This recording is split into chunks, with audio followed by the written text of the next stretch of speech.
Unlock the power of workflow automation by connecting Supabase and PostgreSQL with N8n. First, open your N8n instance and create a new workflow. This workflow will be triggered by your desired event, such as a webhook or a scheduled interval. Drag and drop a trigger node onto the canvas and configure it to your needs. This is what starts your automation.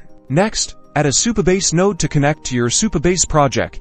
You'll need your Supabase URL and API key, found in your Supabase project settings. Within the Supabase Node in N8n, input your Supabase URL and API key to establish a secure connection. This will allow N8n to communicate with your Supabase database. Now, add a PostgreSQL node to your workflow. This node will connect to your PostgreSQL database, allowing you to execute SQL queries and manipulate data. In the PostgreSQL node, you'll need to provide your database credentials, including the host, port, database name, username, and password. Configure the PostgreSQL node with your database connection details, ensuring a secure and reliable connection between N8n and your PostgreSQL database. Make sure to test the connection. Finally, link the nodes together, defining the data flow from Supabase to PostgreSQL. You can now execute queries, update data, or synchronize databases based on your specific needs.